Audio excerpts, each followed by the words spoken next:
नमस्कार दोस्तों, स्वागत है आपके अपने YouTube चैनल एनालिसिस क्लासेस में। दोस्तों आज की इस क्लास में सेमेस्टर 2 आपका जो एग्जाम होने वाला लैंग्वेज पेपर इन्वायरमेंटल साइंस का, उसी का एक इंपॉर्टेंट क्वेश्चन पेपर करवाने वाले हैं जो आपके एग्जाम की वजह से वेरी मोस्ट इंपॉर्टेंट प्रश्न है।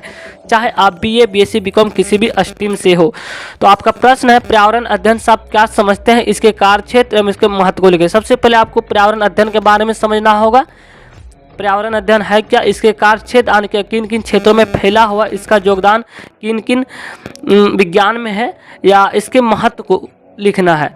तो ये प्रश्न जो है किसी भी शिफ्ट में नहीं पूछा गया, इसलिए प्रश्न आपके एग्जाम की वजह से इम्पॉर्टेंट है। तो चलिए समझते हैं। सबसे पहले आपको समझना होगा कि पर्यावरण अध्ययन है क्या। तो पर्यावरण दो शब्दों से मिलकर बना है, परि प्लस आवरण। परि मतलब होता है चारों ओर, आवरण होता है ढके हुए। तो हमारे आसपास के चारों ओर से ढके हुए आवरण को पर्यावरण कहते हैं। तो ये रहा आपका डिफिनेशन। तो चलिए इसके सटीक लैंग्वेज का डिफिनेशन देते हैं। बस आपको अपने शब्दों में लिखना, केवल आपको समझना है। तो हम और हमारे चारों ओर के वातावरण, हमारे चारों तरफ की वस्तुएं जिनसे हम घिरे होते हैं, जो हमारे दैनिक जीवन को किसी न किसी रूप से प्रभावित करते हैं, उसे पर्यावरण कहते हैं। यानी कि हम और हमारे चारों ओर के वातावरण, हमारे चारों तरफ की जो भी वस्तुएं जिनसे हम घिरे होते हैं, उसी को हम पर्यावरण कहते हैं। जो हमारे दैनिक जीवन में किसी न किसी रूप से प्रभावित करती है, उसे पर्यावरण कहा जाता है। तथा उस पर्यावरण के बारे में विस्तृत अध्ययन करना ही पर्यावरण अध्ययन कहलाता है। तो आपका यहाँ से डिफिनेशन क्लियर हो जाता है। अर्थात विज्ञान की वह शाखा जिसमें जीवों तथा उनके पर्यावरण के विभिन्न अवयवों, जैसे हो गया अर्थात यानी कि जैविक घटक, अजैविक घटक, भौतिक घटक, रासायनिक कारक आदि के साथ जटिल पारस्परिक संबंधों का अध्ययन किया जाता है इसके अंतर्गत। तो चलिए ये रहा आपका पर्यावरण अध्ययन का डिफिनेशन। अगर आप इतने शॉर्ट टाइम में भी पूछा जाता है तो आप इतना ही लिख, तो आप अच्छा नंबर यहाँ से मिल जाएगा आपको। नेक्स्ट है आपका जो पर्यावरण अध्ययन का क्षेत्र, यानी कि पर्यावरण अध्ययन किन किन क्षेत्रों में योगदान है। अगर देखा जाए कि ये सभी विज्ञान में योगदान आने की से बहुआयामी इसलिए कहा जाता है। तो हमको जानना है कि स्कोप ऑफ इन्वायरमेंटल स्टडीज। तो इसका पहला पॉइंट है पारिस्थितिकी।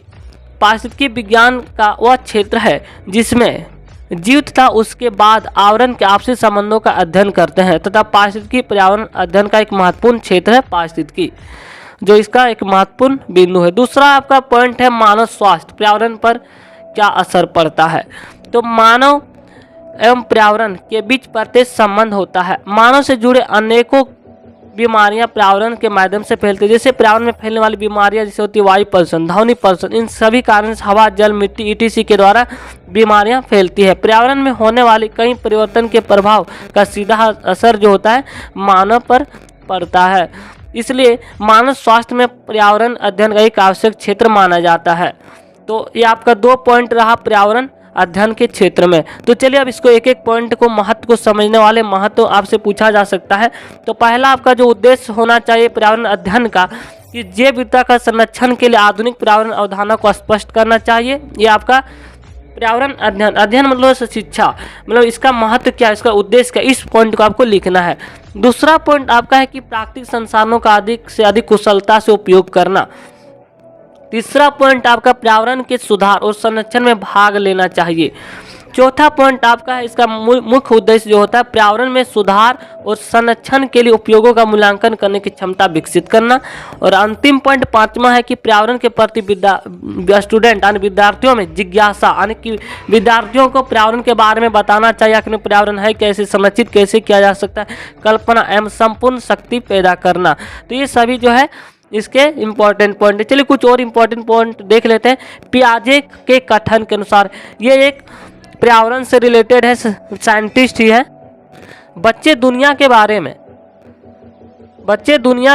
में अपने समाज का सृजन करते हैं और मद्देनजर रखते हुए पर्यावरण शिक्षण का निम्न उद्देश्य होना चाहिए। चलिए एक एक पॉइंट को देखते हैं। अगर आप कुछ और इम्पोर्टेंट पॉइंट लिखना चाहते हैं इसमें, तो महत्व को, तो सबसे पहले होगा कि पियाजे के कथन के अनुसार, यह एक पर्यावरण से रिलेटेड ही साइंटिस्ट है, इन्होंने क्या क्या बताया चलिए देखते हैं। बच्चे दुनिया के बारे में अपने समाज का सृजन करते हैं और मद्देनजर रखते हुए पर्यावरण शिक्षण आने के अध्ययन का उद्देश्य होना चाहिए। तो चलिए देखते हैं एक एक पॉइंट करके इसमें भी।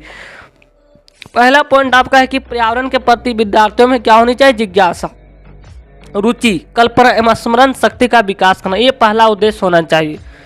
दूसरा आपका उद्देश्य होना चाहिए कि आसपास के पर्यावरण से विद्यार्थियों को भली भांति परिचित कराना चाहिए। तीसरा पॉइंट है कि विद्यार्थियों में पर्यावरण के प्रति संवेदनशील दृष्टिकोण का विकास करना।